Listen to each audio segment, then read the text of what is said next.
They're airlifting what people and equipment they can from their rocky outpost. What little is left will return with them by road.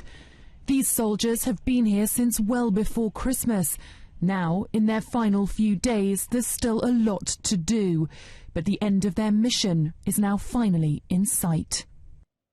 8 months going on, pushing 9 months by the time I get to go home, so I'm absolutely dying to go home. What's it been like living here in these conditions? Well, it's been up and down. The winter was horrific, to be honest. It was freezing, a lot colder than I'd anticipated. Last tour I'd done was a summer tour. But the guys are great. We couldn't have had a better platoon, to be honest. We've lucked out with that. It's really good, the boys out here. And that's the main thing. Around 100 soldiers have been at Sterga 2 for the last 8 months, living in tents through the winter's snow. Now, with temperatures approaching 30 degrees by 9 in the morning and pushing well into the 40s by midday, they face the challenge of pulling everything down while protecting themselves at the same time. We need to be prepared for the worst case scenario. We are quite vulnerable being out on a sort of on a hillside with no good roads coming right to us. We are easily supported by helicopters and things like that. However, if the weather's in and they're unable to fly, we need to have all areas covered just in case we were to get sort of a mass attack. So the guys have been kept on high alert, and that's sort of one thing that becomes very difficult, especially when there hasn't been an incident.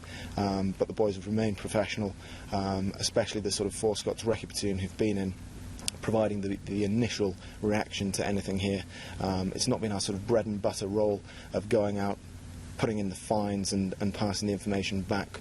We've done it more via technology this tour, but the 4 Scots lads have just stayed on top of their game. Absolutely professional. It's been a real privilege, not only to come and command the Recce platoon, but then to see them over this extended period of time continuing to uphold their standards, to just work hard right to the bitter end. It's an absolute relief to leave now, but then with also that sense of pride of what we've achieved here. They've worked hard here, but they've found ways to keep their spirits up.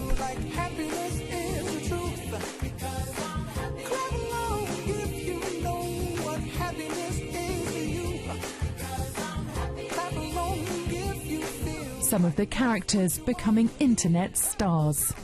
But working here is not without its dangers. As well as living with threats from the Taliban, the living conditions themselves have been tough and basic. The tents left well before the troops here, so in the remaining days they have little in the way of shade or shelter from the weather. Just last night, a fierce dust storm ripped across this hilltop, and they have little more than a canvas sheet to protect them. Even as the base closes down, a water delivery arrives. This isn't just for drinking. They now use it for everything. Showering is a makeshift affair, and dry rations now the only form of food. Can't really relax out here. Alice has turned 21 since she arrived here. She's one of 3 girls at the base. You must be really looking forward to getting home. Yeah, a normal shower. I don't have to think someone like walking on me, or being able to just wear like nice clothes and just feel like a girl again. What are the hard things about going home after you've had a tour like this? Probably sort of getting used to like not having your weapon with you all the time and things like that. When I was on leave, I kept on thinking I'd left my weapon somewhere, and then I'd realise like I was on things like the boys, sort of being with the boys 24/7 and sort of having a laugh and having people to talk to all the time. That would take some getting used to, sort of being alone. The helicopter landing site is one of the last things to go, but this hilltop will now return to Afghan hands, and these soldiers will finally return home. Sally Lockwood, Forces News in Helmand Province.